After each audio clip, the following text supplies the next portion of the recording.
The earth rumbled like a hungry beast beneath Fiona Turner's feet as she stood at the entrance to the Silvercliff mine, her heart stopping when the terrible sound of timbers cracking echoed through the canyon. Men scattered from the mine entrance, coughing and covered in dust, but her father wasn't among them. It was 1879 in Durango, Colorado, and Fiona had just watched her worst nightmare unfold before her eyes. "Father!" she screamed, rushing toward the mine entrance only to be held back by Mr. Holloway, the mine foreman. "Miss Turner, you can't go in there." His weathered face was grave as he gripped her shoulders. "The whole eastern shaft has collapsed, but my father is still in there." Tears streamed down her dirt-smudged face. "Timothy Turner is still in there." The crowd of miners looked away, none meeting her desperate gaze. Fiona had ridden into town that morning to bring her father his forgotten lunch pail, a simple act of daughterly devotion that had placed her at the worst possible place at the worst possible time. "We'll organize a rescue," Mr. Holloway said, though his voice lacked conviction. "But Miss Turner, you should prepare yourself. That section took the worst of it." "No." Fiona wrenched herself free of his grasp. "I won't leave him. He's alive, I know it." As the miners gathered tools and debated rescue strategies, a tall figure on horseback approached from the dusty road. He dismounted with the easy grace of someone born to the saddle, his boots raising small clouds of dust as he strode toward the commotion. "What's happened here?" His voice was deep, commanding attention without raising in volume. Fiona turned to see a man she didn't recognize, though in a town the size of Durango, that wasn't unusual. He stood over 6 feet tall, with shoulders broadened by years of hard work. His face was partly shadowed by a wide-brimmed hat, but she could see the sharp line of his jaw and the intensity of his blue eyes. He wasn't dressed like the miners in their rough work clothes, nor like the businessmen of town in their suits. Instead, he wore the practical attire of a man who lived by his own rules: denim pants, a worn leather vest over a cotton shirt, and a revolver strapped to his hip. "Mine collapse," Mr. Holloway explained. "We've got men trapped inside." "How many?" the stranger asked. "We think just one." The foreman glanced at Fiona. "Miss Turner's father." The stranger's gaze found hers, and Fiona felt an unexpected jolt. There was something in those eyes, compassion mixed with determination, that made her stand straighter. "Ethan Irwin." He introduced himself with a slight tip of his hat. "I've worked rescue in mines before. Maybe I can help." "We need all the help we can get," Mr. Holloway admitted. "The eastern shaft collapsed, and we're not sure how stable the rest is." "You know the layout?" Ethan asked. "My father has been working this mine for 15 years, Fiona interjected, stepping forward. "I know every tunnel, every shaft. I've studied his maps." Ethan appraised her with new interest. She was unlike most women he'd encountered in his travels. Her dark blonde hair was pulled back in a practical braid. Her blue dress was simple and unadorned with the fashionable bustles that most women wore. And there was an intelligence in her green eyes that commanded respect. "Miss Fiona Turner, and I'm going in with you." Ethan shook his head immediately. "It's too dangerous. He's my father." Her voice didn't waver. "And I know this mine better than anyone here except him." The miners muttered their objections, but Ethan studied her for a long moment before nodding once. "Stay close to me and do exactly as I say." Mr. Holloway looked like he wanted to object further, but time was precious. "I'll gather the men and equipment. We'll need to shore up what's left of the tunnel as we go." While the rescue party organized, Ethan pulled Fiona aside. "Have you ever been in the mine during a collapse?" "No," she admitted. "But Father always said that the eastern shaft had weak support. He complained to the mine owners just last week." Ethan's jaw tightened. Typical. Owners cutting corners until someone gets killed. He looked at her directly. Miss Turner, I won't lie to you. This is dangerous work and we might not don't. She raised a hand to stop him. I know what you're going to say, but I refuse to believe it. My father is alive in there. I can feel it. Something in her conviction stirred Ethan. He had seen too many mining disasters in his years of drifting through the Western Territories, had dug out too many bodies. But occasionally, miracles happened, and this determined young woman made him want to believe in one. All right, he said. Let's get your father out. Within 20 minutes, they were ready. Ethan had swapped his hat for a miner's helmet with a small oil lamp attached. Fiona had been given one as well, along with a man's canvas jacket that swallowed her slender frame. Mr. Holloway led their party of 6 toward the mine entrance. The main tunnel is still open, he explained, but we'll need to clear debris to reach the eastern shaft. That's where Turner was working today. Fiona's heart pounded as they entered the mine. The air immediately turned cool and damp, smelling of earth and oil and metal. Their lamps cast eerie, dancing shadows on the rough-hewn walls as they walked deeper into the mountain. She had never been further than the first 50 yards of the mine before, and the weight of the mountain above them was a physical presence pressing down on her consciousness. Ethan walked beside her, so close his arm occasionally brushed hers. You all right? He asked quietly. Yes, she said, though her voice sounded strange even to her own ears. Just worried about Father. They reached the junction where the eastern shaft branched off from the main tunnel. Here, the damage from the collapse was evident. The wooden support beams had splintered, and rock and dirt partly blocked the passage. We'll need to clear this carefully, Mr. Holloway warned. Too much disruption could trigger another collapse. The men set to work with shovels and picks, moving debris piece by piece. Ethan joined them, his strength obvious as he lifted stones that took 2 others to move. Fiona worked alongside them, refusing to be relegated to the sidelines. Her smaller hands could reach into crevices the men couldn't, pulling out loose rock to clear the way. An hour passed, then 2.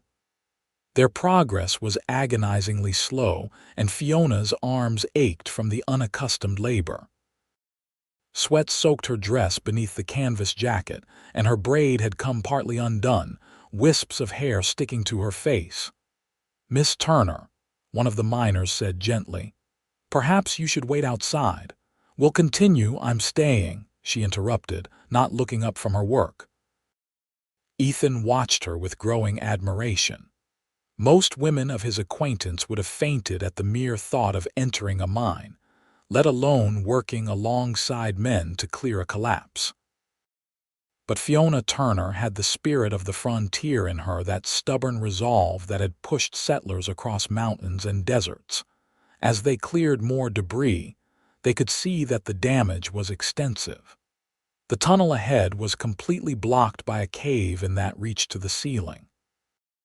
This will take days to clear properly, Mr. Holloway said, despair evident in his voice. We don't have days, Fiona said, fear making her voice sharp. My father doesn't have days. Ethan was examining the blockage carefully, running his hands over the rock. There might be a way, he said slowly.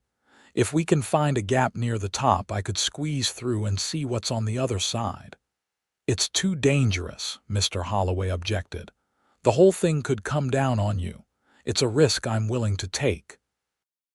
Ethan's eyes met Fiona's, and she saw in them a promise that he wouldn't abandon her father. They worked to clear more debris near the top of the cave-in, creating a small opening barely large enough for a man to fit through. Ethan removed his vest and handed it to Fiona. I'll go first, he said. If it's stable on the other side, I'll call back to you. Mr. Irwin, she caught his arm, her fingers tightening on the rough fabric of his shirt. Thank you for doing this. He covered her hand with his own for a brief moment. We'll find him, Miss Turner. Ethan climbed the pile of debris carefully and positioned himself at the small opening. With a final glance at Fiona, he began to wriggle through, the jagged rocks scraping against his back and shoulders. For a terrifying moment he appeared stuck, but then with a shower of loose dirt and small stones, he disappeared through the gap. Fiona held her breath, counting the seconds. 10, 20, 30. "I'm through." Ethan's muffled voice finally came from the other side. "The tunnel continues here, but there's another collapse about 30 feet ahead. I can see a lamp. Someone's on the other side of it." Fiona's heart leaped. "Father, Father, can you hear me?" she shouted toward the opening. There was a pause, then Ethan's voice again. "He says he's trapped but unharmed. Miss Turner, your father's alive." Tears of relief flooded her eyes as the miners cheered. Mr. Holloway was already organizing how to widen the passage. "I'm going through," Fiona announced, already climbing the debris pile.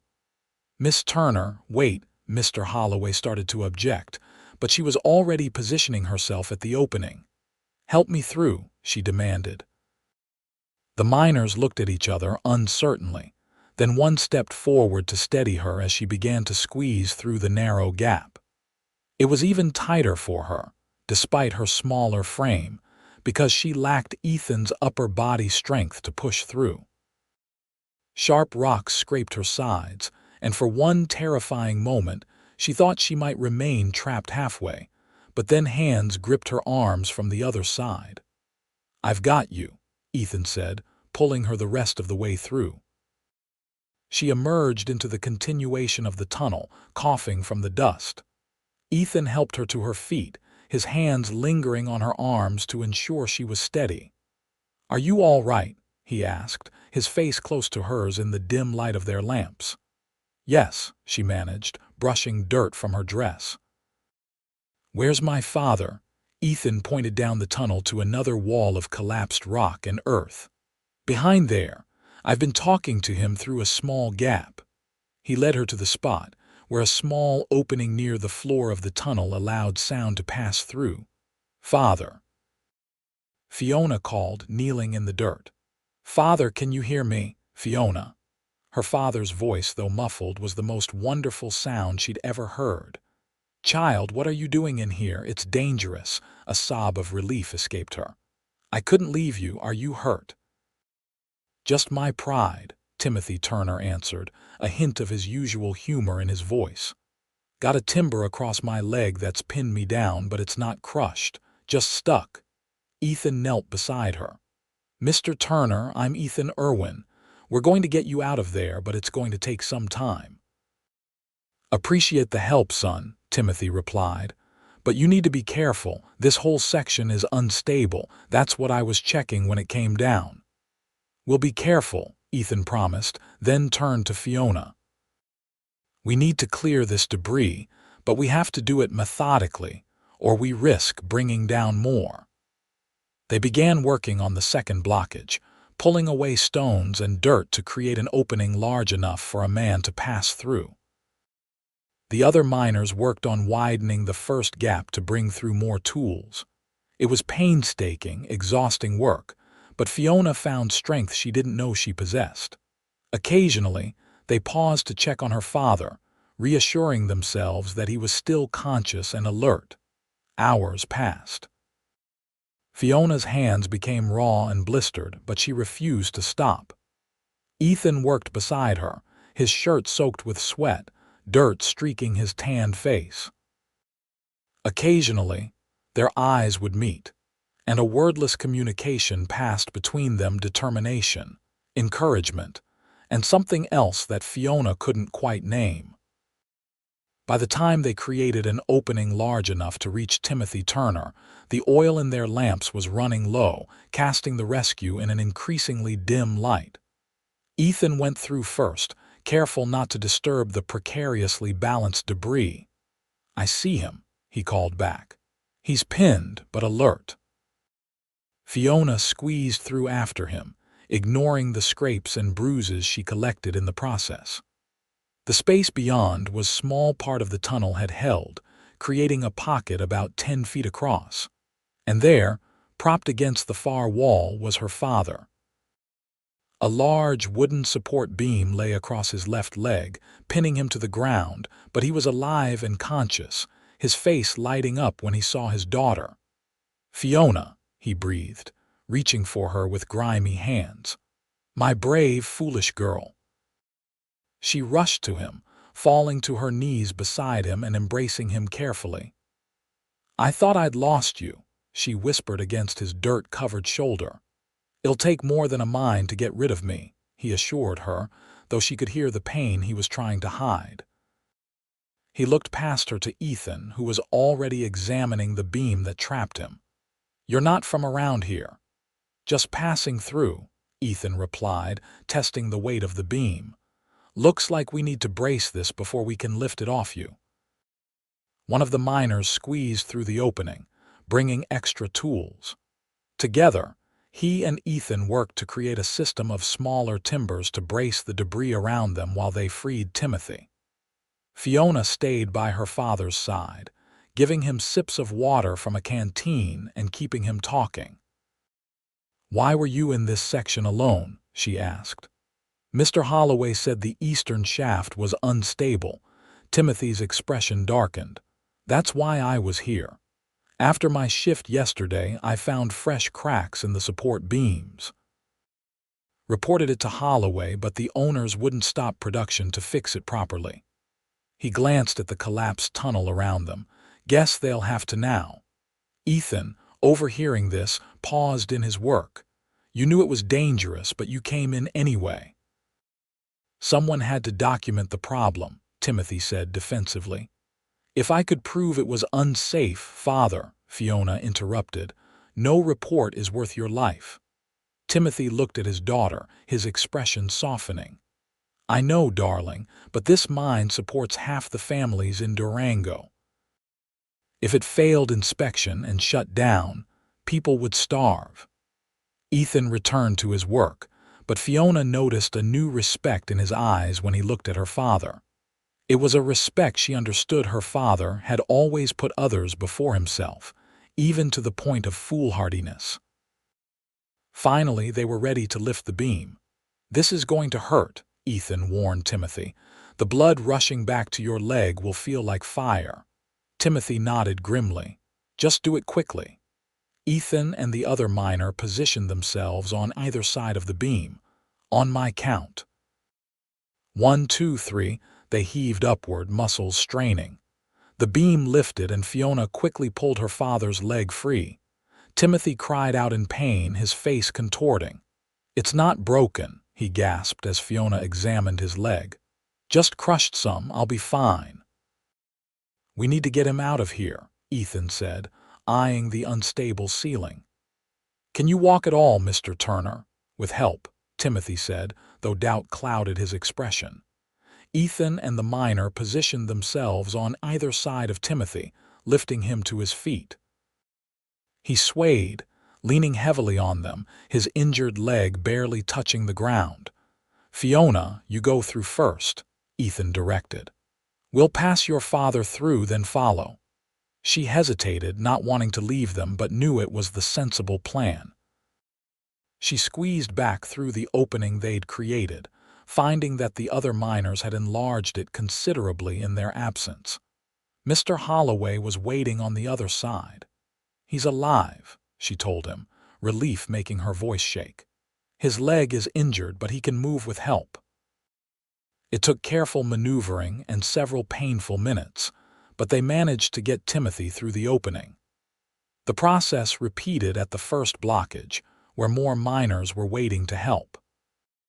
The journey out of the mine was slow, with Timothy hobbling between Ethan and another miner, but to Fiona, it was a triumph.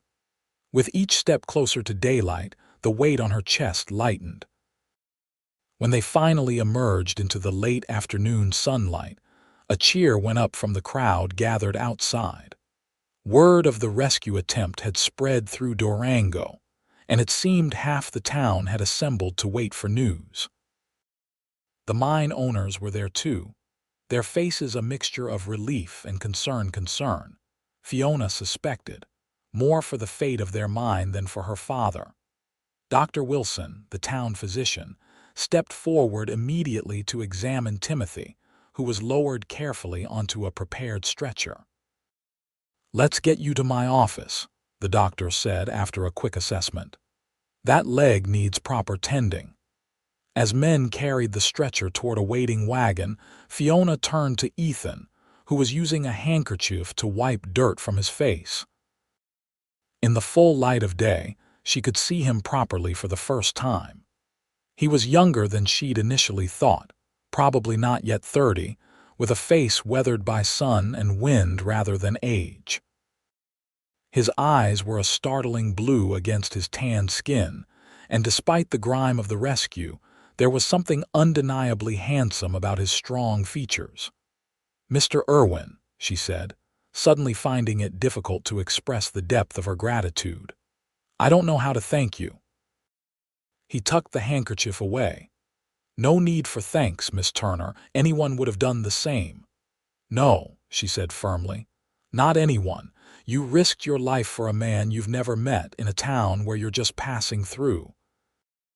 That deserves more than thanks, but thanks is what I have to offer." She extended her hand. Ethan looked at her hand for a moment, then took it in his much larger one. Instead of the brief handshake she expected, he held it gently, as if it were something precious. "Seeing you reunited with your father is thanks enough," he said quietly. A throat cleared beside them, and they both turned to see Mr. Holloway, hat in hand. "Miss Turner, the wagon's ready to take your father to Dr. Wilson's." "Of course." She withdrew her hand from Ethan's, feeling oddly bereft at the loss of contact. "I should go with him." "I'll walk with you," Ethan offered, falling into step beside her as they moved toward the wagon. Timothy was already loaded into the back, propped up on blankets. His face was pale beneath the grime, but he smiled when he saw his daughter. "There's my girl," he said, reaching for her hand as she climbed up to sit beside him. "And her guardian angel." He nodded to Ethan, who stood beside the wagon. "I owe you my life, Mr. Irwin." "Just glad I could help," Ethan replied. "You rest now and heal up." As the wagon prepared to depart, Fiona looked down at Ethan. "Will you?" She began, then hesitated, unsure what she wanted to ask him. "Stay, come see me again." The question seemed too forward, too presumptuous. Ethan seemed to understand her unspoken question. "I'll check in on you both tomorrow if that's all right." Relief washed over her. "Yes, please do. We're at the Turner homestead about 2 miles east of town." "I'll find it," he promised. As the wagon pulled away, Fiona looked back at Ethan Irwin, still standing in the road with the mountains behind him. Something had changed in her world today, and it wasn't just the near loss of her father. Something had begun in that dark mine, something she couldn't yet name, but felt in the quickened beating of her heart. The Turner homestead was modest but well-maintained, with a small main house, a barn and a chicken coop nestled in a valley with the San Juan Mountains rising majestically behind it. Fiona had grown up here after her mother's death 15 years ago, raised by her father with love but little feminine guidance. Perhaps that explained her practical nature, her comfort with tasks that made other young women in Durango raise their eyebrows in dismay. After Timothy was settled in Dr. Wilson's care for the night, the doctor insisting on monitoring his patient for at least 24 hours, Fiona returned home alone. The house felt unusually empty without her father's presence. She lit lamps against the gathering dusk, built up the fire, and heated water for a much-needed bath. As she scrubbed away the dirt and grime of the mine, her mind kept returning to Ethan Irwin. Who was he? What brought him to Durango? She had seen the easy way he wore his gun, the wariness in his eyes when he first approached the mine. He wasn't an ordinary drifter, that much was clear. The next morning, Fiona rose with the sun as usual, though her body protested every movement. Muscles she didn't know she possessed ached from yesterday's exertions. Her hands were raw and blistered from hours of moving rock and debris. But there were animals to feed, eggs to collect, and then she needed to ride into town to check on her father. She had just finished milking their cow when the sound of hoofbeats made her look up. Ethan Irwin rode into the yard, his horse a magnificent chestnut stallion that pranced slightly as he reined it to a stop. He sat tall in the saddle, his posture revealing years of horsemanship. "Good morning, Miss Turner," he called, tipping his hat. "Mr. Irwin," she replied, setting down her milk pail and wiping her hands on her apron. "You found us. Your directions were good." He dismounted with fluid grace. "How's your father, still at Dr. Wilson's? I was about to ride in to check on him." She gestured toward the house. "Would you like some coffee before we go? It's the least I can offer." Ethan tied his horse to the hitching post. "Coffee sounds good, thank you." Inside the house, Fiona busied herself with the coffee pot, oddly self-conscious under Ethan's quiet gaze.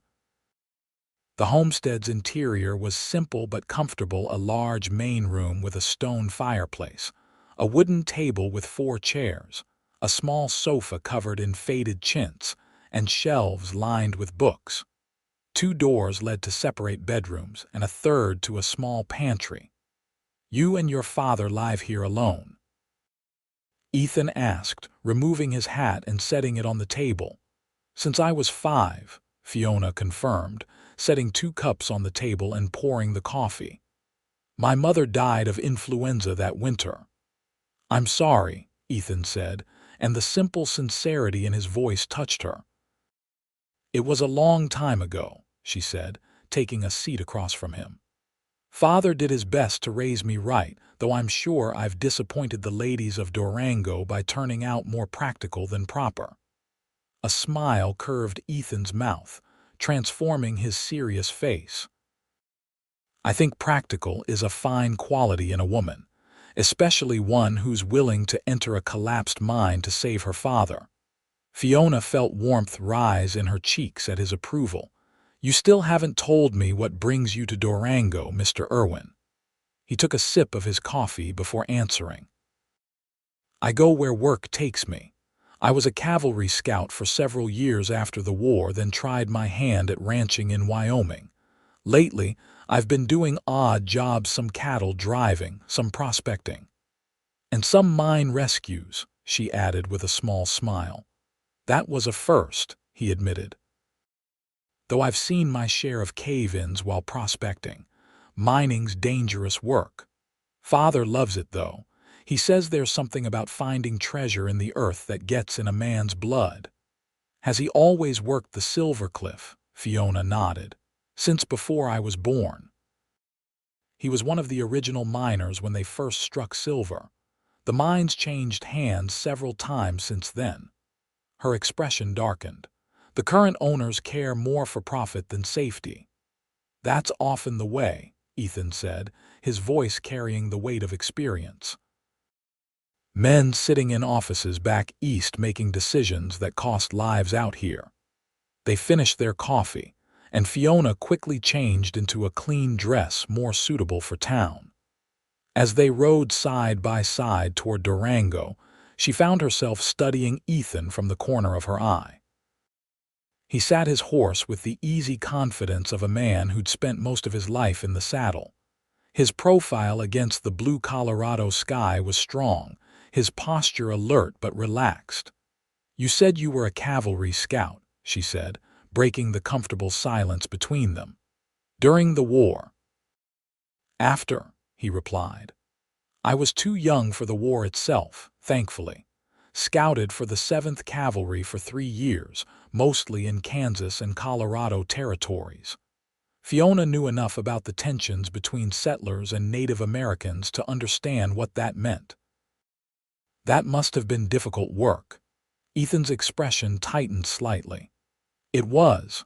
I left after Washita River." She'd heard of the battle or massacre, depending on who told the story, where Custer's forces had attacked a Cheyenne village in 1868. She didn't press for details, sensing that the memories weren't ones he wished to revisit. Durango was bustling when they arrived. The mining town had grown rapidly in recent years, with the discovery of silver in the surrounding mountains bringing an influx of fortune seekers and the businesses that catered to them.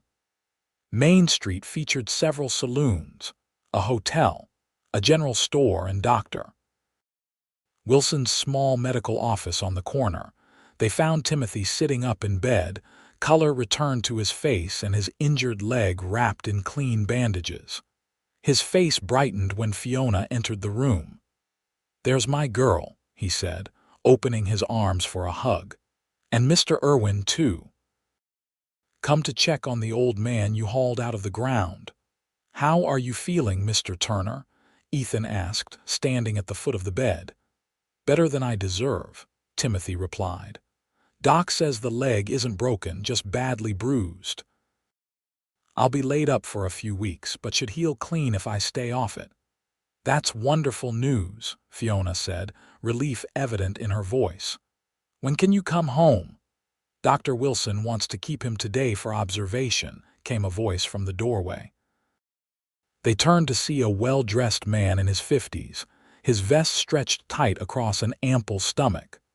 "But we could certainly arrange for Mr. Turner to convalesce at home after that." "Mr. Prescott," Timothy acknowledged, his tone cooling noticeably. "I didn't expect a visit from the mine owner himself." Harold Prescott stepped fully into the room, removing his hat. "When one of our most experienced miners is injured, it's a matter of great concern." His eyes flicked to Ethan, then back to Timothy. "I understand there were complaints about the safety of the eastern shaft, complaints you ignored," Timothy said bluntly. "I reported those cracked supports 3 days ago, Mr. Prescott." "Yes, well," Prescott tugged at his waistcoat uncomfortably. "There may have been some miscommunication. Regardless, I want to assure you that all necessary repairs will be made before any miners return to that section." "And will you be paying Mr. Turner's wages while he recovers from an accident that could have been prevented?" Fiona asked, her voice steady despite her anger. Prescott looked at her as if seeing her for the first time. "Miss Turner, these matters of business are entirely relevant to my father's situation," she finished for him. "He was injured while trying to document safety concerns that you chose to ignore." Ethan watched the exchange with interest, impressed by Fiona's directness. Most women would defer to a man of Prescott's standing in the community, regardless of the circumstances. Prescott cleared his throat. "Yes. Well, the company will certainly provide some compensation during Mr. Turner's recovery. Half wages, perhaps, for a month." "Half wages for 2 months would be more appropriate," Timothy countered, "considering I warned you this could happen." The mine owner's face reddened slightly, but after a glance at Ethan, whose steady gaze seemed to unnerve him, he nodded. "Very well. Half wages for 2 months, and your position will be waiting when you're fit to return." He replaced his hat. "I wish you a speedy recovery, Turner." After Prescott left, Timothy let out a long breath. Never thought I'd see him agree to that. Man's tighter with $1 than a tick on a hound. "I think Mr. Irwin's presence may have influenced his generosity," Fiona observed with a small smile in Ethan's direction. Mr. Prescott seemed quite eager to conclude the negotiation. Ethan shrugged modestly. "I didn't say a word." "Sometimes a man's reputation speaks for him," Timothy said, studying Ethan with new interest. "Word gets around about a former cavalry scout who stands up for what's right. Dr. Wilson entered then to check on his patient, and Fiona and Ethan stepped outside to give them privacy. They stood on the boardwalk in front of the doctor's office, watching the town's activity. "Would you join me for lunch at the hotel?" Ethan asked suddenly. You must be hungry, and I'd like to hear more about Durango." The invitation surprised her, but Fiona found herself nodding. "I'd like that." The Grand Hotel dining room was the finest establishment in Durango, with white tablecloths and actual glass windows overlooking Main Street. Fiona was acutely aware that her simple dress marked her as out of place among the few other diners, who were clearly travelers or business people rather than locals. Ethan, however, seemed unconcerned with appearances as he held her chair for her. "Order whatever you'd like," he said. "I haven't had a proper meal in days." Over roast beef and potatoes, they talked. Ethan told her of his travels through the Western Territories, of magnificent landscapes and frontier towns, of the characters he'd encountered.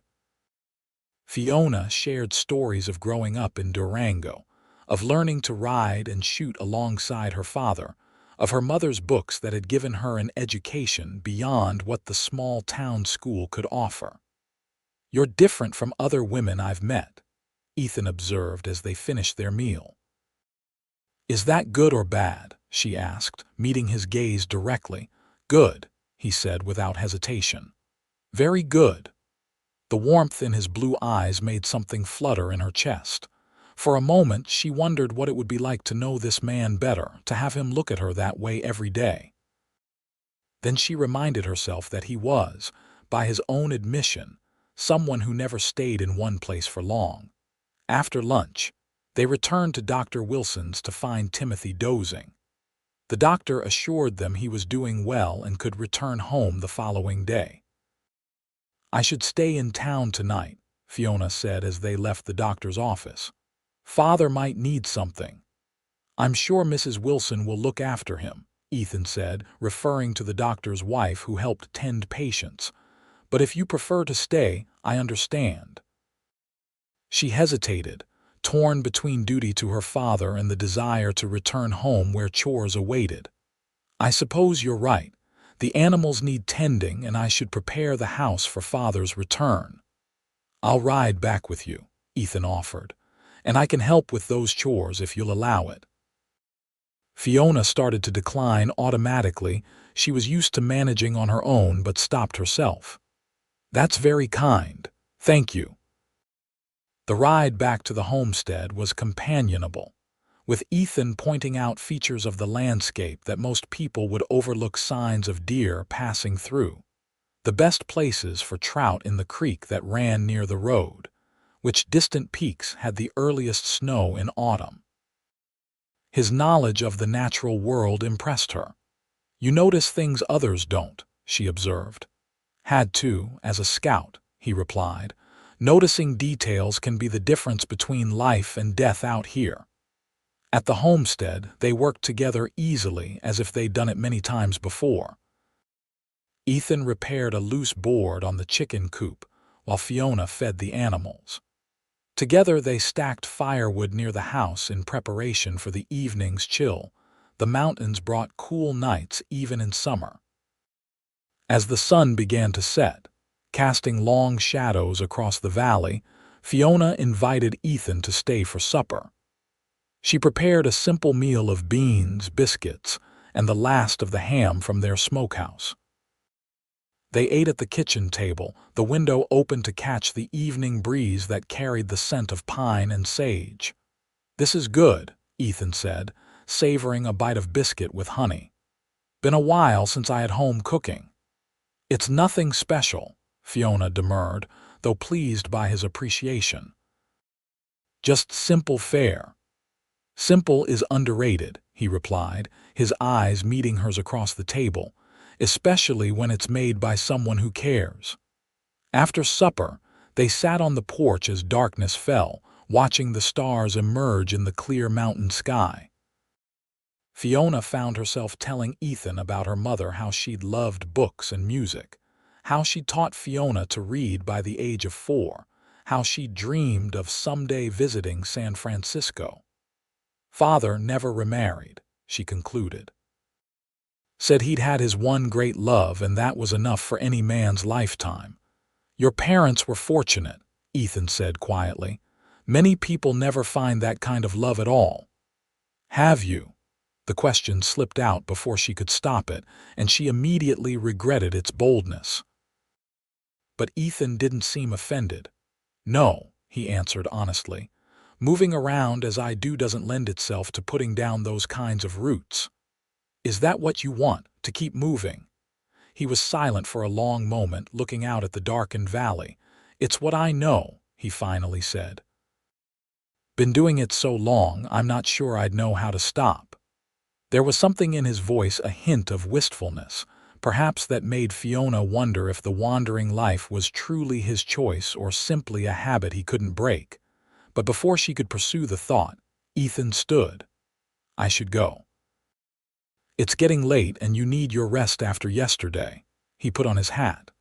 Would you like me to come by tomorrow to help bring your father home? Yes, please, she said, rising as well. If it's not too much trouble. No trouble at all. He hesitated a moment, as if wanting to say something more, then simply tipped his hat and walked to his horse.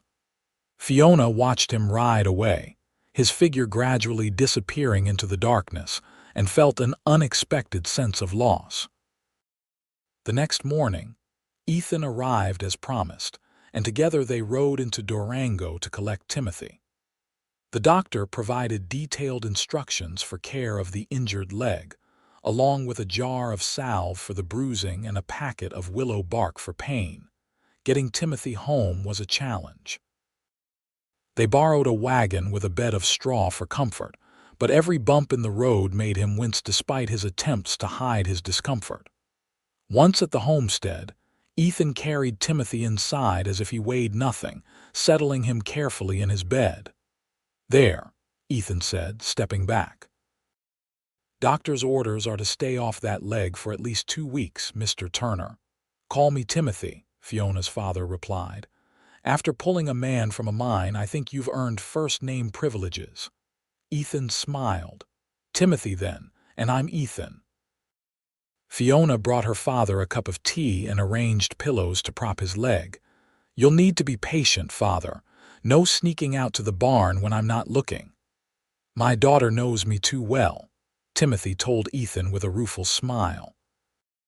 Never could fool her, even when she was knee-high to a grasshopper. A valuable quality in a daughter, Ethan replied, his eyes meeting Fiona's with warmth that made her cheeks flush. Timothy didn't miss the look that passed between them. Ethan, where are you staying in Durango? The boarding house on Pine Street. It's not fancy, but it's clean. Nonsense, Timothy declared. We have a perfectly good barn with a comfortable loft. You're welcome to stay here while you're in town. He glanced at his daughter. That is, if Fiona doesn't object. Of course not, she said quickly, perhaps too quickly. It's the least we can offer after what you did for us. Ethan looked between father and daughter. That's very generous, but I wouldn't want to impose. It's not an imposition, Timothy insisted. Besides, I'd rest easier knowing there's a man on the property while I'm laid up. We get the occasional drifter through these parts, and Fiona's here alone all day while I'm usually at the mine. Ethan considered this, then nodded. All right, thank you. I'll get my things from town this afternoon. And so began a new rhythm to life at the Turner homestead. Ethan moved his few possessions into the barn loft, insisting it was more than comfortable for a man used to sleeping under the stars. During the day, he helped with chores that were difficult for Fiona to manage alone, repairing fence posts, chopping extra firewood, breaking a new garden patch for fall planting. In the evenings, he would join them for supper, and afterward they would sit together while Timothy told stories of the early days in Durango or Ethan shared tales from his travels. As days stretched into a week, Fiona found herself watching the clock in anticipation of Ethan's return from whatever task had taken him away from the homestead. She caught herself paying extra attention to her appearance before supper, pinching color into her cheeks and ensuring her hair was neatly arranged. And sometimes, She would look up to find Ethan watching her, his blue eyes thoughtful and warm. Timothy observed all this with a father's perceptiveness, saying nothing but noting how his daughter bloomed in Ethan's presence. He had worried about Fiona over the years, concerned that her practical nature and isolated upbringing might leave her without the prospect of a family of her own. Most local young men were intimidated by her independence and intelligence, but Ethan Irwin seemed to appreciate exactly those qualities that made Fiona unique. On Sunday, they all attended church in town, Timothy insisting he was well enough for the outing if they took the wagon. After the service, many townspeople approached to inquire about his recovery and to meet Ethan, whose role in the mine rescue had made him something of a local hero.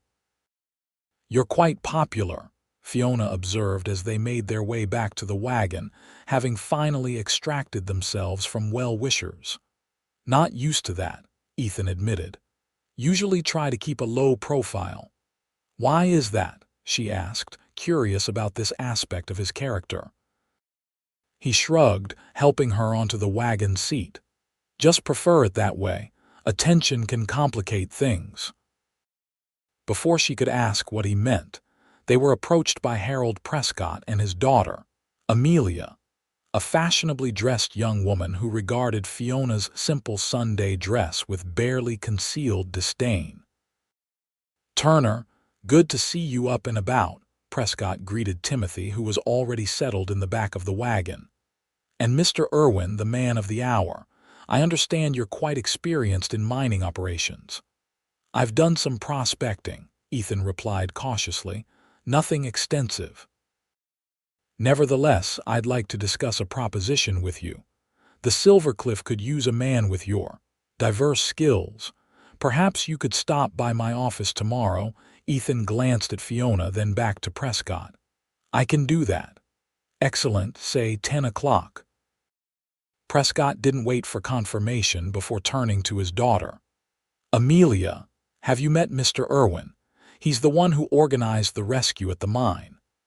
"I haven't had the pleasure," Amelia said, extending a gloved hand with a smile that transformed her previously aloof expression.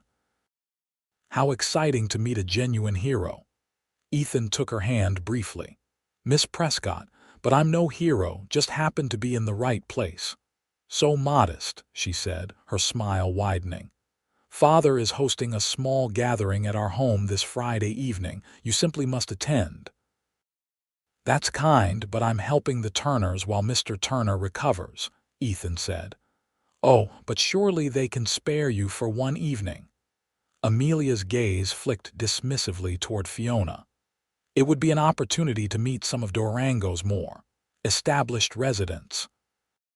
Fiona felt a stab of something uncomfortable at the way Amelia looked at Ethan as if he were a prize to be claimed. She was surprised by the intensity of her reaction. "Thank you for the invitation, Miss Prescott," Ethan said politely. "I'll consider it." As they drove away, Timothy chuckled from the back of the wagon. "Seems Amelia Prescott has set her cap for you, Ethan. Her father's been trying to marry her off to every eligible bachelor who passes through Durango." "I'm hardly eligible," Ethan replied, his hands steady on the reins. "Just a drifter with no fixed address." "But you're also a hero now," Fiona pointed out, trying to keep her tone light despite the churning in her stomach. "And heroes are always eligible." Ethan glanced at her, something unreadable in his expression. "Some heroes aren't what they appear to be." The cryptic comment hung in the air between them for the rest of the ride home. That evening, Ethan was quieter than usual during supper, and afterward, he excused himself early to tend to the horses. Fiona found him in the barn, brushing his chestnut stallion with long, methodical strokes. She hesitated in the doorway, watching him for a moment. There was something soothing in the rhythm of his movements, in the careful attention he paid to the animal. "His coat gleams like copper in this light," she said, stepping fully into the barn. Ethan looked up, his expression softening when he saw her. Ajax is vain, likes to look his best, she approached, reaching out to stroke the horse's nose. Ajax, from the Greek hero. My mother was a school teacher, Ethan explained. She read us Homer when we were young. The name stuck with me. Us, my brother and me. Something flickered in his eyes. He's gone now. I'm sorry, Fiona said softly, understanding that gone didn't mean merely absent. Ethan nodded once in acknowledgement, then resumed brushing. Are you planning to accept Mr. Prescott's job offer?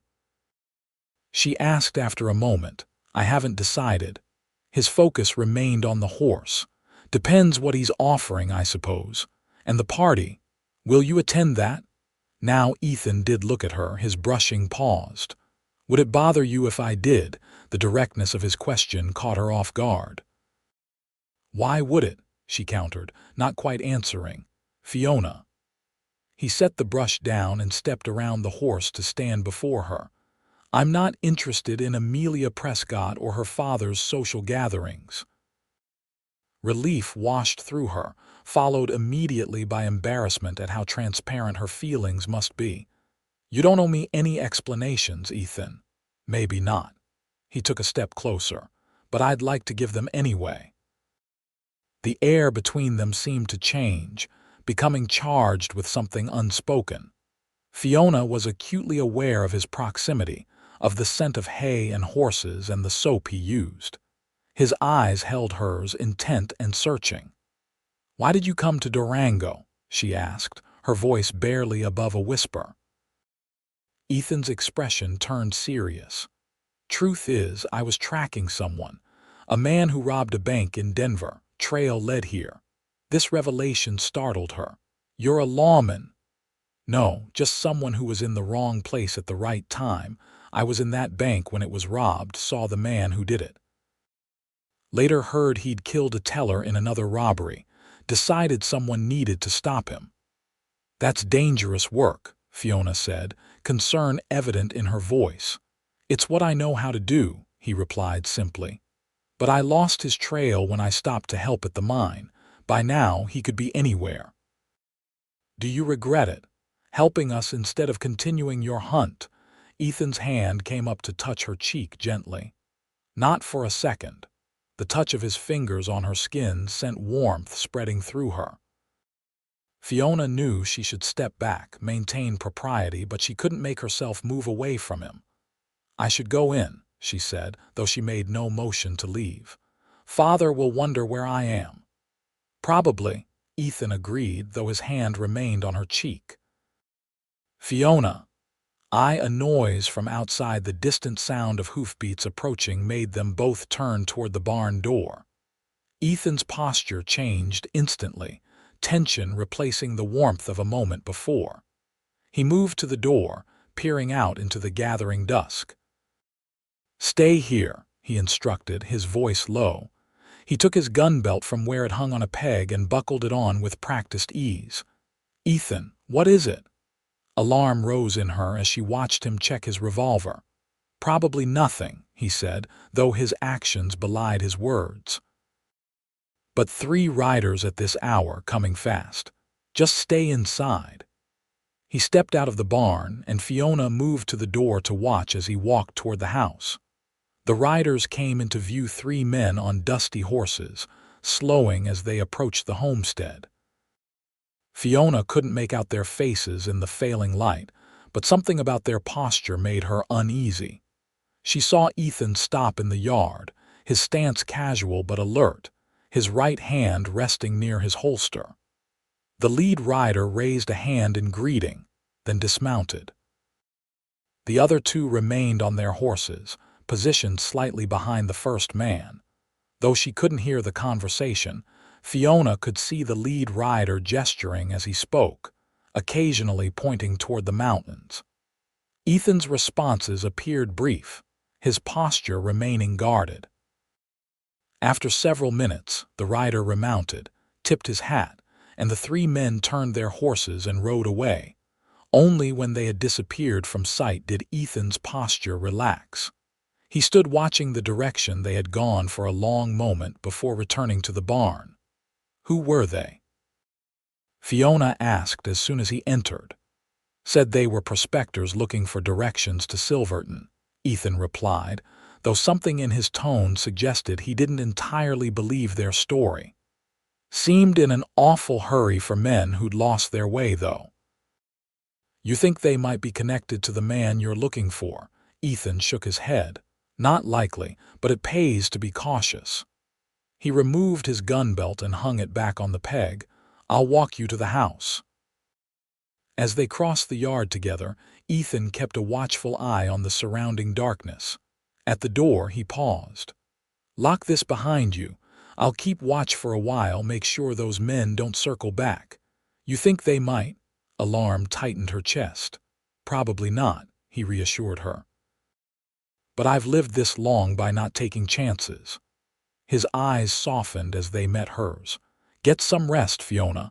Everything's fine. She wanted to believe him, but something in his manner, a tension that hadn't been there before, made her doubt his words. Still, she nodded. Good night, Ethan. Good night. Inside, she found her father dozing in his chair by the fire. The sound of the door closing roused him. There you are, he said, stifling a yawn. Was beginning to wonder if you'd run off with our handsome boarder. Father, she chided, though she couldn't help the blush that rose to her cheeks. I was just helping with the horses. Timothy's knowing smile suggested he didn't entirely believe her, but he didn't press the issue. Did I hear riders a few minutes ago? Just some prospectors asking for directions, she said, deciding not to worry him with Ethan's suspicions. Nothing important. As she helped her father to bed, Fiona's mind kept returning to the moment in the barn before the riders arrived. What had Ethan been about to say? And why did it feel like something important had been interrupted outside? Ethan circled the property, checking that the prospectors had truly departed and hadn't left anyone behind. Something about the men had struck him as off, their clothing too fine, their hands too smooth for men who worked the earth for a living. And the leader's eyes had been too interested in the layout of the homestead, in the distance to the nearest neighbors. Ethan had spent too many years reading danger to ignore his instincts now. Someone was coming, maybe not tonight, but soon. And when they did, he would be ready.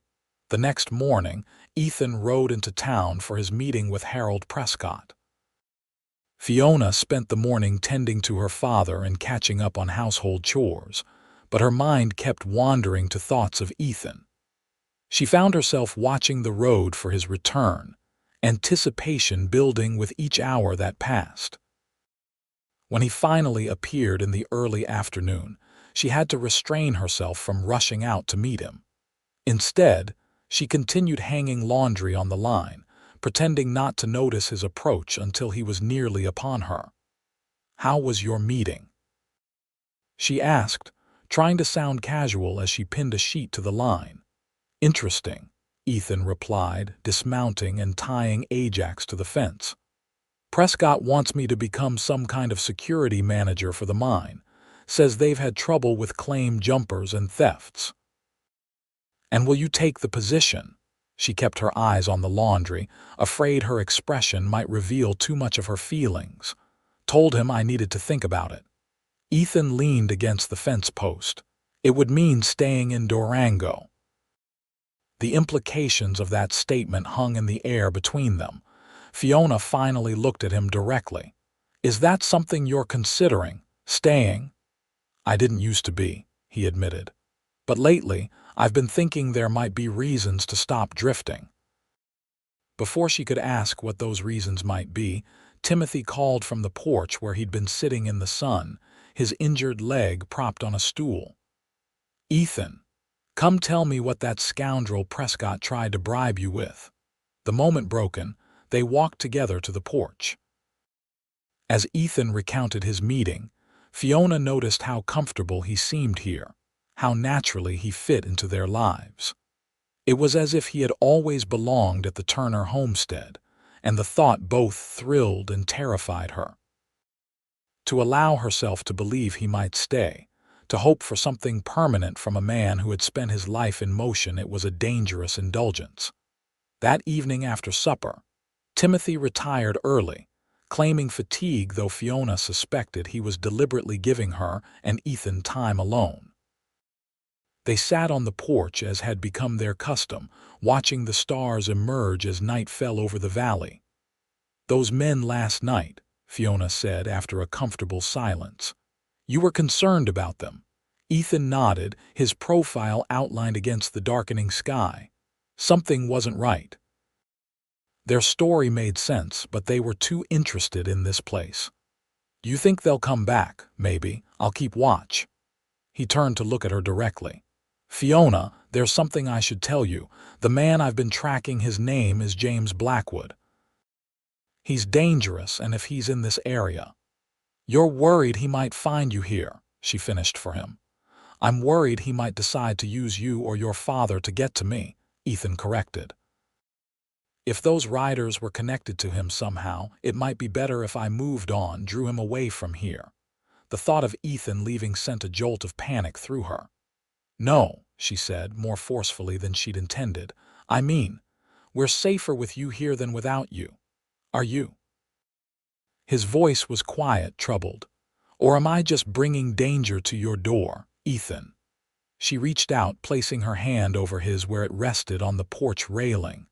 "Whatever comes, we'll face it together." He turned his hand to clasp hers, his fingers warm and strong. "You're remarkable, Fiona Turner. Most women would be packing their bags at the mere mention of danger." "I'm not most women," she reminded him with a small smile. "No," he agreed, his eyes holding hers in the dim light. "You're not." This time, when he leaned toward her, there were no interruptions. His lips met hers in a gentle kiss, a question more than a demand. Fiona answered by moving closer, her free hand coming up to rest on his shoulder.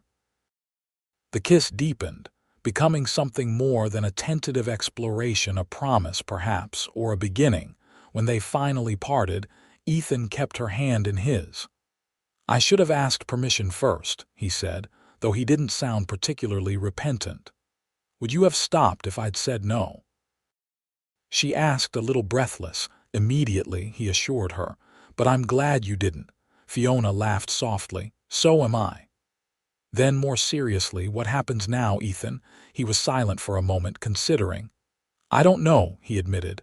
"This wasn't in my plans. You weren't in my plans." "Life seldom follows our plans," she observed. "Father always says that's what makes it interesting. Your father is a wise man." Ethan's thumb traced circles on the back of her hand. "I should speak with him about my intentions. If I'm going to court his daughter properly, I should ask his permission first." The formal declaration surprised and delighted her. "Court me? Ethan Irwin, are you planning to stay in Durango?" "I'm considering it," he said, the corner of his mouth lifting in a half-smile. "Seems there might be something worth staying for." Before she could respond, a distant sound caught their attention, the same rhythmic cadence of multiple horses approaching that they had heard the previous night. "Inside," Ethan said, his demeanor changing instantly. "Lock the door and get your father's shotgun." "Ethan, now, Fiona." His voice brooked no argument. "And stay away from the windows." She hurried inside, her heart pounding. Her father was already awake, sitting up in bed with alarm clear on his face. "Riders coming," she explained, retrieving the shotgun from its place over the door and checking that it was loaded. "Ethan thinks they might be trouble." "The same ones from last night?" Timothy asked, reaching for his crutch to leverage himself out of bed. "I don't know." Fiona moved to help him. "Stay here, father, you can't fight with that leg." "I'm not letting you face danger alone," he insisted, though he grimaced with pain as he stood. "I'm not alone," she reminded him. "Ethan's out there." Through the window, they could see Ethan standing in the yard, his revolver drawn but held low at his side as 5 riders approached, the 3 from the previous night plus 2 more. They stopped at a distance, and the same man as before dismounted. Ethan remained where he was, making no move to approach the newcomers. "I can't hear what they're saying," Fiona murmured, straining to catch any words through the closed window. The conversation appeared tense, with the dismounted man gesturing emphatically while Ethan remained still, his responses brief. Then suddenly, everything changed. The man reached for his gun, but Ethan was faster. His revolver came up in a fluid motion, firing before the other man could clear his holster. The man fell, and chaos erupted. The remaining riders drew their weapons, but Ethan was already moving, diving for cover behind the water trough as bullets splintered the wood around him. He returned fire, his aim deadly accurate even in the dim light. One rider toppled from his horse, then another. The remaining two wheeled their mounts and retreated, firing wildly as they fled. One of their bullets shattered the window beside Fiona, sending glass fragments flying. Timothy pulled her down, shielding her with his body despite his injured leg. "Stay down," he ordered, taking the shotgun from her shaking hands. Outside, Ethan fired twice more at the retreating riders, then approached the fallen men cautiously, his gun still ready. After checking each one, he hurried toward the house. "Fiona, Timothy," he called, worry evident in his voice. "We're all right," Fiona answered, rising from her protective crouch. She opened the door to find Ethan on the porch, his face taut with concern. "What happened? Who were they?" "Blackwood's men," Ethan confirmed grimly. "They weren't subtle about it this time, said their boss wanted to talk to me about Denver." He looked past her to Timothy. "Are you hurt?" "Just jarred my bad leg," Timothy assured him. "What about the men out there?" "Two dead, one wounded." The other two ran. Ethan's expression was grim. "The wounded one confirmed they work for Blackwood. He's in Durango."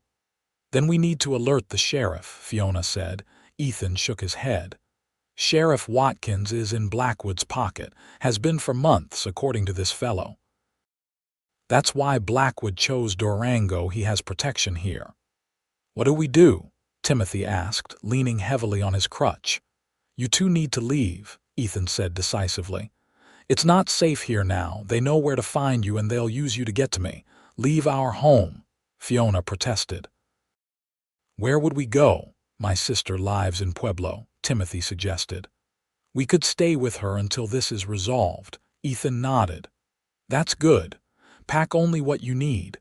I'll hitch the wagon and take care of the man outside." While Fiona and Timothy gathered essentials, clothing, food, Timothy's medication, and the small strongbox containing their savings and important papers, Ethan dealt with the aftermath of the gunfight.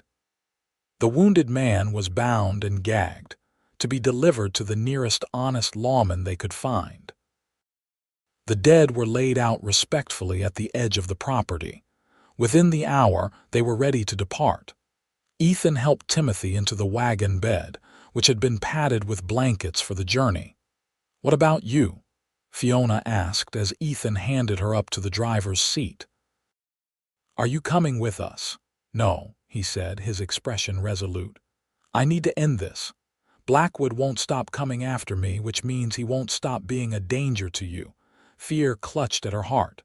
"That's exactly why you should come with us. We're stronger together." "And I'd lead him straight to you," Ethan countered.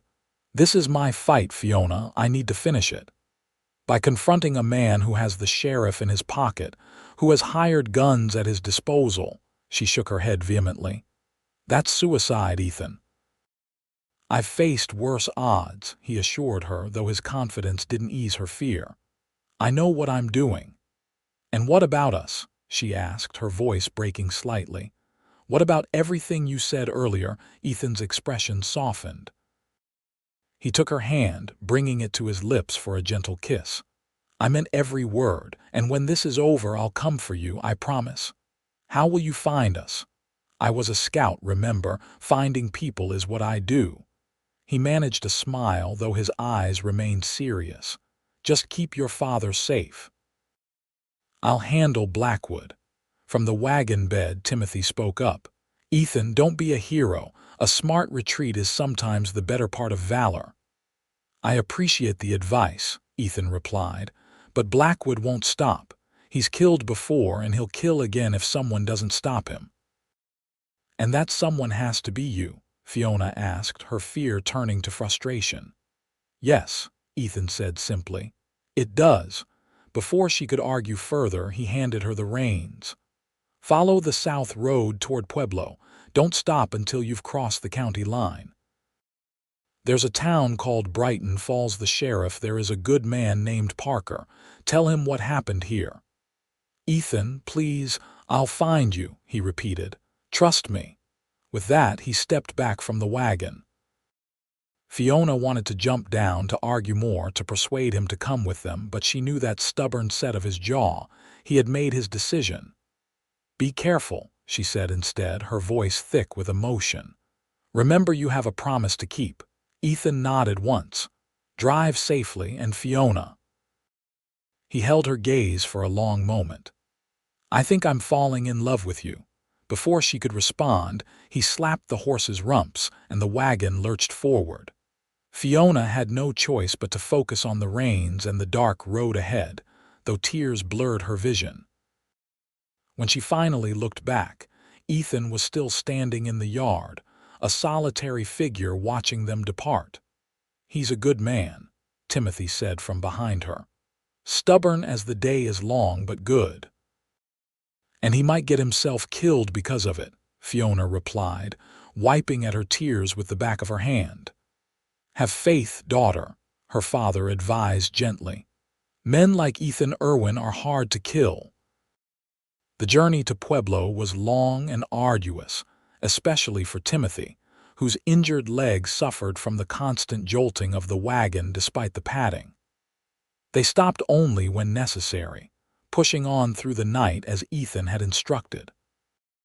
By dawn, they had reached Brighton Falls, a small settlement with a single street of businesses, including a sheriff's office. Sheriff Parker was a graying man with kind eyes and a no-nonsense manner.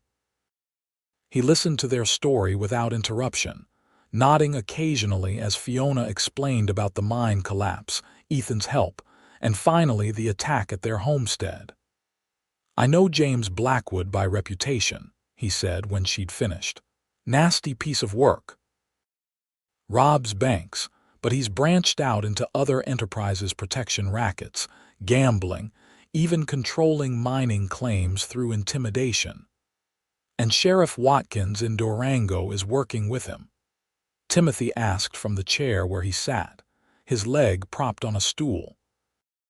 "Wouldn't surprise me," Parker admitted. "Watkins has always had flexible ethics where money's concerned." He looked at Fiona directly. "Your friend Ethan is taking on a dangerous man with powerful connections. Can you help him?" she asked, hope kindling. Sheriff Parker considered this. "I can't ride into Durango and arrest a man on another sheriff's turf without cause, no matter what I suspect. But I can send a wire to the federal marshal's office in Denver. They've been building a case against Blackwood for months." "How long will that take?" Fiona pressed.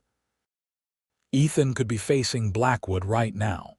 Marshals could be here in 2 days, maybe 3. Parker's expression was sympathetic but realistic.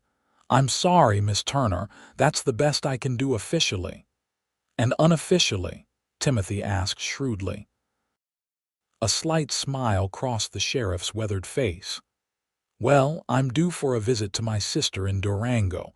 Been promising to see her for months now. Might as well head that way today, see what's happening in town." Relief flooded Fiona. "Thank you, Sheriff." "Don't thank me yet," he cautioned. "I'm just one man and Blackwood has numbers on his side." He stood, reaching for his hat. "You two should continue to Pueblo as planned. I'll find you there when this is resolved one way or another." "I'm coming with you," Fiona declared, rising from her chair. Both men stared at her in surprise. "Absolutely not," Timothy said firmly. "It's too dangerous." "Father, I can't just run away while Ethan faces this alone." Her chin lifted stubbornly. "He risked his life to save you. I won't abandon him now." "Fiona, I'm going," she said with finality, "either with Sheriff Parker or on my own." Timothy looked to the sheriff for support, but Parker merely shrugged. "She's determined, Mr. Turner, and truth be told, I could use another pair of eyes in Durango." "Then I'm coming too," Timothy declared, attempting to stand. "No, you're not," Fiona countered, gently pressing him back into his chair. "Your leg needs proper rest. Aunt Martha will look after you in Pueblo." The argument continued for some time, but in the end, Fiona's determination won out. It was agreed that Timothy would continue to Pueblo with a deputy as escort, while Fiona would accompany Sheriff Parker back to Durango. "Be careful, daughter," Timothy said as they parted, his face creased with worry. "Your mother would never forgive me if I let anything happen to you."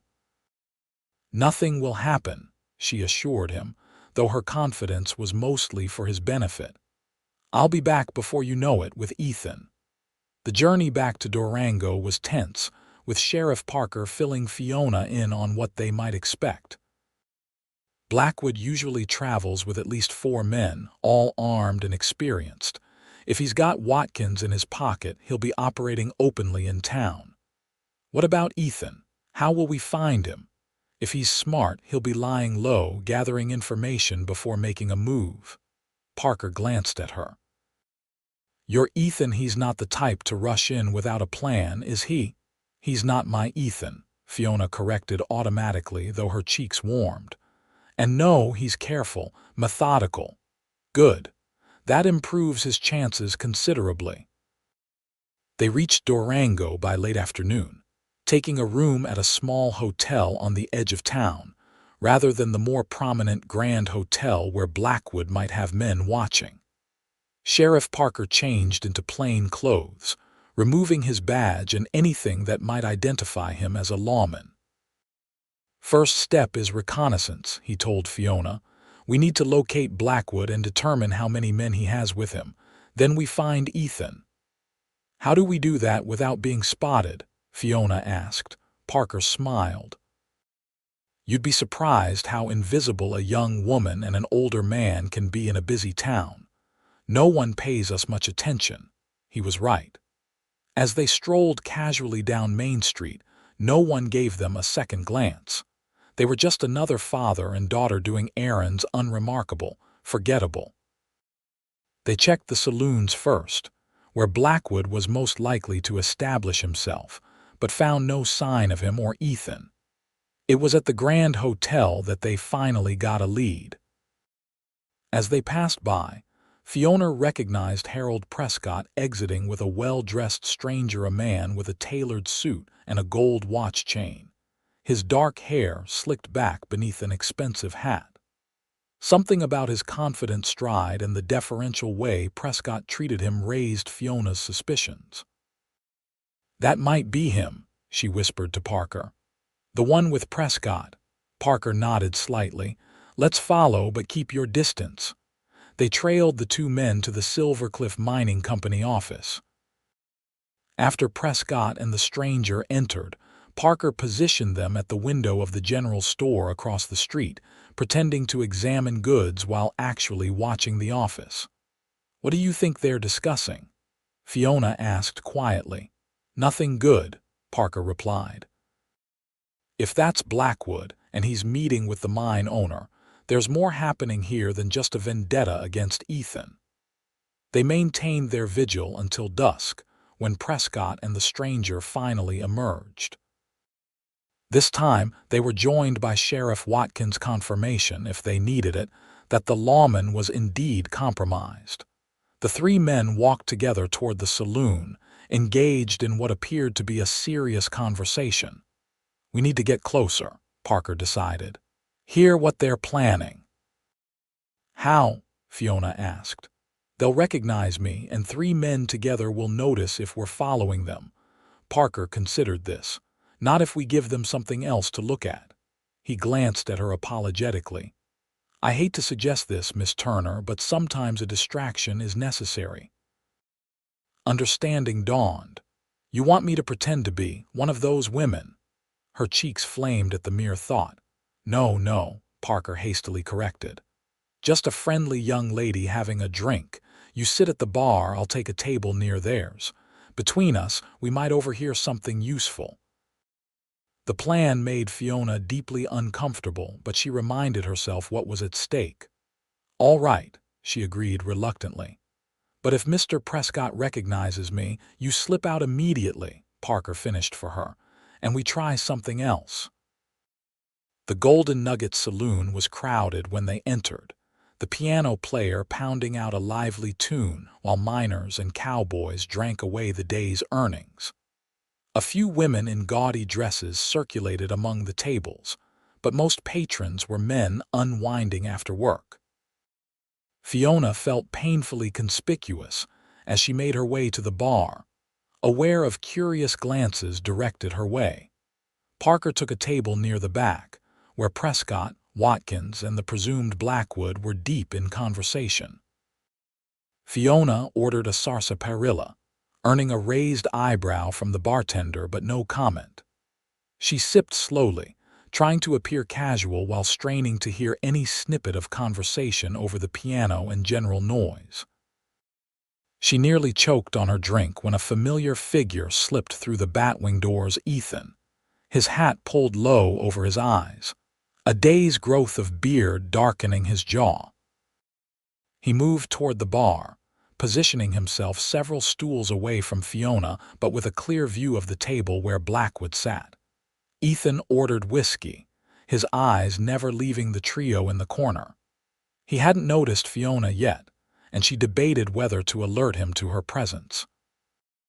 Before she could decide, the bartender slid a glass toward him, and his gaze shifted momentarily, landing directly on her. His surprise was evident only in the slight widening of his eyes and the tightening of his hand around his glass. To his credit, he gave no other sign of recognition, returning his attention to his drink as if she were a stranger. But Fiona could see the tension in his shoulders, the controlled anger in the set of his jaw. Across the room, Sheriff Parker had positioned himself where he could listen to the conversation at Blackwood's table. He appeared to be nursing a beer, his posture relaxed, but Fiona could tell he was alert to every word being exchanged. Minutes passed in this tense tableau, Ethan at the bar pretending not to know Fiona, Parker eavesdropping on Blackwood, and Fiona herself trying to appear as if she belonged in a saloon. Then, suddenly, everything changed. One of the men who had fled the Turner homestead entered the saloon, his gaze sweeping the room before landing on Blackwood's table. He hurried over, bending to whisper something in Blackwood's ear. Blackwood's head snapped up, his eyes narrowing as they scanned the room and locked on Ethan. For a heartbeat, no one moved. Then Blackwood smiled, a cold expression that didn't reach his eyes, and gestured to the men positioned around the saloon, men Fiona hadn't even noticed until they began to close in on Ethan. "Irwin," Blackwood called, his voice carrying over the sudden hush in the room. "I've been looking for you." Ethan turned slowly, his back to the bar, his posture deceptively casual. "Found me, didn't you? Though your boys didn't fare so well when they came calling last night." "A misunderstanding," Blackwood replied smoothly. "They were simply delivering an invitation to meet. Some of them can be overzealous." "Is that what you call attempting murder these days? An invitation?" Ethan's voice was calm, but Fiona could see his right hand hovering near his holster. The piano player stopped abruptly, and patrons began to edge toward the doors, sensing the coming violence. Sheriff Watkins stood, moving to flank Blackwood. "Mr. Irwin, I suggest you come peacefully. There are questions about a disturbance at the Turner place last night." "Questions about your deputized friends trying to kill me?" Ethan asked, his gaze shifting briefly to Watkins. Interesting approach to law enforcement, Sheriff. Now, see here, Watkins began, but Blackwood raised a hand to silence him. Let's dispense with the pretense, Blackwood said, his false affability dropping away. You've been a thorn in my side since Denver, Irwin, following me, interfering with my business. It ends tonight. The situation was deteriorating rapidly. Fiona saw Sheriff Parker rise from his table, moving casually toward a position where he could intervene. She remained frozen at the bar, uncertain what to do. If she revealed her connection to Ethan, she would become a target too. It does end tonight, Ethan agreed, his blue eyes hard as steel. But not the way you're thinking, Blackwood. You're outnumbered, Blackwood pointed out, gesturing to the men surrounding Ethan. And the law's on my side in this town. Bought and paid for, Ethan replied with a glance at Watkins, whose face reddened. But even corrupt badges have to answer to someone eventually. That was when Sheriff Parker made his move. Drawing his concealed revolver, he stepped into the open space between the tables. James Blackwood, he announced in a carrying voice. I'm Sheriff Daniel Parker from Brighton Falls. You're wanted for questioning in connection with bank robberies in Denver, Colorado Springs, and 3 other towns. Blackwood's composure faltered for the first time. What is this? He demanded, glaring at Watkins. You said this territory was secure. It was. Watkins protested, looking bewildered at Parker's appearance. I don't know who this man is, but he's exactly who he says he is, came a new voice from the doorway. Everyone turned to see 3 men entering, each wearing the unmistakable star of a federal marshal. And we've been building a case against you for months, Blackwood. The lead marshal stepped forward. James Blackwood, you're under arrest for bank robbery, murder, and conspiracy. Sheriff Watkins, you're also under arrest for corruption and conspiracy to obstruct justice. Chaos erupted. Blackwood's men drew their weapons, and gunfire exploded across the saloon. Fiona dove behind the bar as bullets shattered bottles and splintered wood. She heard shouts, more gunshots, the crash of overturning tables. When she dared to peek over the edge of the bar, she saw Ethan engaged in a desperate struggle with Blackwood himself. They had both lost their guns in the melee and were fighting hand to hand, crashing into tables and chairs. Around them, Marshals and Parker were subduing Blackwood's men, while Prescott cowered under a table, his hands over his head. Ethan and Blackwood slammed into the bar beside Fiona, neither man seeing her as they grappled for dominance. Blackwood had a knife now, its blade flashing as he slashed at Ethan, who barely evaded the lethal edge. They were evenly matched in size and strength, but Blackwood fought with the desperation of a man facing the gallows. The knife came down again, and this time Ethan wasn't quite fast enough. The blade sliced across his ribs, tearing his shirt and drawing blood. He stumbled back, his hand pressing against the wound, and Blackwood advanced with a triumphant smile. Without thinking, Fiona grabbed a whiskey bottle from the shelf behind the bar and smashed it across the back of Blackwood's head. He crumpled instantly, the knife clattering to the floor beside him. Ethan stared at her in amazement, his breathing ragged. Fiona. What are you, saving your life, apparently, she replied, her own voice unsteady as reaction set in. Are you badly hurt? He glanced down at his side where blood was spreading across his shirt. Just a cut, nothing serious. Then his expression hardened. You were supposed to be in Pueblo. Safe. And you were supposed to be careful, she countered. This didn't look like being careful to me. Around them, the fighting had subsided. The marshals had Blackwood's men in custody, and Parker was reading Watkins his rights while the corrupt sheriff protested his innocence. Blackwood himself was being hauled to his feet, still dazed from Fiona's improvised weapon. You have no idea what you've done, girl, Blackwood snarled as he was led past them, blood trickling down his neck from the blow to his head. "This isn't over." "Yes, it is," the marshal holding him said firmly. "You're finished in Colorado, Blackwood." As the prisoners were led away, Ethan finally allowed himself to lean against the bar, his hand still pressed to his side. Now that the danger had passed, the adrenaline that had kept him going was fading, and with it went his strength. Fiona moved to support him, her arm around his waist. "You need a doctor," she said, noticing how pale he had become. "Just need to sit for a minute," he insisted, though he didn't resist when she guided him to a chair. Sheriff Parker approached, tucking his revolver back into its holster. "That was closer than I like," he observed dryly. "Good thing the marshals arrived when they did." "How did they get here so fast?" Fiona asked. "You said it would be days." "I may have sent that wire before we ever met," Parker admitted with a small smile. "Had my suspicions about Blackwood being in the area for a while now. Your story just confirmed it." He looked at Ethan. "You took a big risk coming after him alone, son." "Wasn't planning to confront him tonight," Ethan explained, wincing as Fiona used a clean napkin to press against his wound. "Was just gathering information when things got complicated." "Well, it's over now," Parker said. "Blackwood's going to prison for a long time, along with Sheriff Watkins and whoever else was involved in their operation." The lead marshal rejoined them after securing the prisoners. "Sheriff Parker, we'll need statements from all of you. And Mr. Irwin, there's a reward for information leading to Blackwood's capture, $500. It's yours if you want it." Ethan looked up in surprise.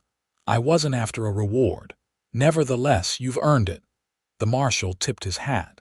"We've been chasing Blackwood for over a year. Thanks to you, that chase is finally over." After the marshal departed to organize the transfer of prisoners, Fiona helped Ethan to Dr. Wilson's office to have his wound properly tended. It was, as he'd claimed, not serious, a shallow cut that required cleaning and bandaging but no stitches. "You're fortunate," Dr. Wilson said as he finished applying the bandage. "A little deeper and we'd be having a very different conversation." "I've had worse," Ethan replied, carefully pulling his torn shirt back on. "I'm sure you have," the doctor said dryly. "Just take it easy for a few days. No exertion that might reopen the wound." Outside, the night had grown cool, stars bright in the clear mountain sky. Fiona and Ethan walked slowly back toward the hotel where she and Parker had taken rooms. "Your father?" Ethan asked, breaking the comfortable silence between them. "Is he safe?" "On his way to Pueblo with a deputy escort," she assured him. "He wanted to come back with us, but his leg wouldn't allow it." "Us, Sheriff Parker and me," she glanced at him. "I couldn't just leave you to face Blackwood alone." Ethan stopped, turning to face her fully. "You could have been killed, Fiona, if Blackwood had realized who you were." "But he didn't," she pointed out. "And now he's in custody along with his men and Sheriff Watkins. It's over, Ethan. We're safe." He studied her face in the moonlight, his expression softening. "You're the most remarkable woman I've ever known. Brave, stubborn, beautiful." "Stubborn," she repeated with a raised eyebrow, though she couldn't help smiling. "Incredibly stubborn," he confirmed, his own lips curving into a smile. "It's one of the things I love about you." The word hung in the air between them, more meaningful now that it had been spoken directly rather than in the haste of a goodbye. Fiona felt her heart quicken.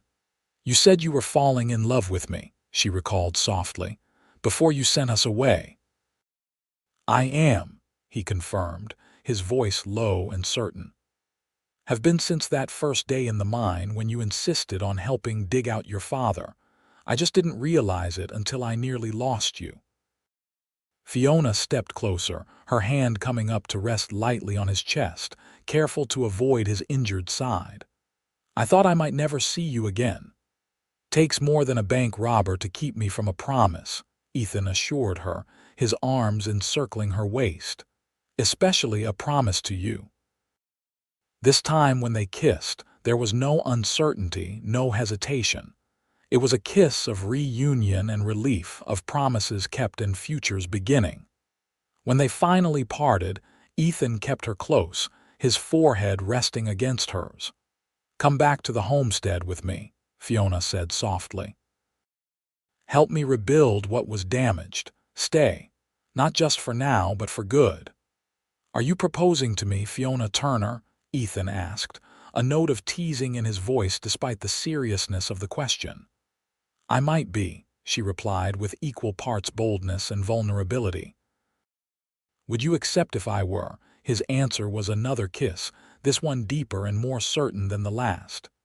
"Yes," he said when they finally broke apart, "though I should probably ask your father's permission first." "He'll say yes," Fiona assured him with absolute confidence. "He's been hoping you'd stay since the day you helped rescue him." The next morning, they gave their statements to the marshals, providing the final pieces of evidence needed to ensure Blackwood and his conspirators would face justice. Harold Prescott was also implicated, having apparently partnered with Blackwood to force small claim owners out of the area, so the Silvercliff Mining Company could expand its holdings. It explained why safety concerns at the mine had been ignored. Prescott had been diverting funds to bribe officials and hire Blackwood's men. With the reward money secure in Ethan's pocket, they borrowed a wagon and began the journey to Pueblo to collect Timothy. Sitting side by side on the wagon seat, they talked of plans for the future, of repairing the homestead, of perhaps expanding the small herd of cattle Timothy kept, of building a life together. "I've never stayed in one place very long," Ethan admitted as the wagon rolled through the beautiful Colorado countryside. "Not since I left home at 17. It'll take some getting used to." "And if you get restless?" Fiona asked, the question that had worried her finally given voice. "If the wandering calls to you again." Ethan considered this seriously. "I won't say I'll never want to see what's over the next ridge," he said honestly. "But the difference is, now I'd want you beside me when I look, and I'd always want to come back home afterward." His answer reassured her more than any false promise never to wander again could have. It acknowledged his nature while committing to their future together. Timothy was overjoyed to see them both safe, and even more pleased when Ethan formally asked for his permission to marry Fiona. "About time," was his gruff response, though his eyes shone with happiness for his daughter. "Been waiting to call you son since I saw how you looked at her." They returned to the Turner homestead a week later to find that neighbors had already begun repairs on the damage caused during the gunfight. Word of Blackwood's capture and the corruption he had brought to Durango had spread quickly, and with it, the story of Ethan's role in bringing him to justice. The community rallied around them, helping to rebuild what had been destroyed and welcoming Ethan as one of their own. The Silvercliff mine reopened under new management after Prescott's arrest, with improved safety measures implemented immediately. Many of the miners, remembering how Timothy had tried to warn them about the unsafe conditions, nominated him to serve as safety inspector. Once his leg healed, a position he accepted with pride.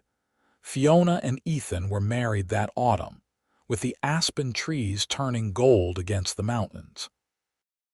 The ceremony was simple, held at the small church in Durango, with Sheriff Parker serving as Ethan's best man. Timothy, now walking with only a slight limp, proudly gave his daughter away. As they exchanged vows, Fiona thought back to that terrible day when the mine collapsed, when she had feared her father lost forever. She could never have imagined that from such tragedy would come the greatest happiness of her life, finding a partner who valued her strength, who respected her independence, who loved her completely. "I now pronounce you husband and wife," the minister declared, and as Ethan kissed her, cheers erupted from their friends and neighbors. The reception was held at the Turner homestead, with tables set up in the yard under the golden trees. Music and laughter filled the air as people celebrated not just a wedding but a community's renewal after Blackwood's shadow had been lifted. As the sun began to set, Ethan led Fiona away from the festivities to the quiet of the porch where they had shared their first kiss. "Happy, Mrs. Irwin?"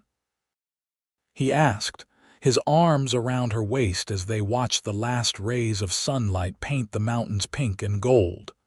"Very," she assured him, leaning back against his chest. "Though I think I'll keep Turner for my work at the newspaper." Ethan chuckled at that. Her writing talents had been discovered almost by accident when she'd written an account of the mine collapse and Blackwood's capture for the local paper. The editor had been so impressed that he'd offered her a regular column, something unheard of for a woman in Durango. "Fiona Turner Irwin, journalist and rancher's wife," Ethan mused, "has a nice ring to it." "And Ethan Irwin, rancher and former scout," she added, turning in his arms to face him. "Who would have thought a mine collapse would lead to all this?"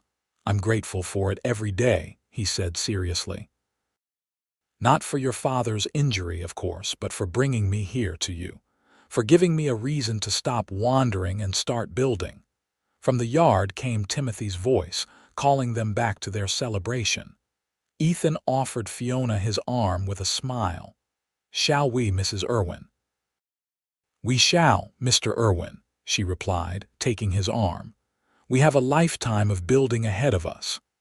As they rejoined their guests, Fiona reflected that love, like silver in the mountains around them, often lay hidden until circumstance and courage brought it to light. The mine collapse that had nearly taken her father had instead given her the greatest treasure of all, a partner to face whatever life might bring, a love as enduring as the mountains themselves. 5 years later, the Irwin Turner Ranch had prospered. With Ethan's skill with animals and Fiona's sharp business sense, they had expanded from Timothy's small cattle operation to one of the most successful ranches in the area. The original homestead had grown too, with additions to accommodate their family now including 3-year-old Timothy James Irwin, named for his grandfather, and 1-year-old Elizabeth Rose, who had her mother's determined spirit and her father's blue eyes. Timothy Sr. had built himself a small cabin on the property, close enough to be part of daily life, but separate enough to give the young family privacy. His position as mine safety inspector had led to significant improvements at the Silvercliff and other mines in the region, saving countless lives. On the anniversary of the mine collapse that had brought them together, Ethan and Fiona stood on their porch watching the sunset, just as they had on their wedding day. Little Timothy was helping his grandfather feed the chickens, while Elizabeth slept peacefully in her mother's arms. 5 years, Ethan mused, his arm around Fiona's shoulders. "Sometimes it feels like yesterday that I rode into Durango, following Blackwood's trail." "And sometimes it feels like you've always been here," Fiona replied, leaning into his embrace. "Like this was always meant to be our life."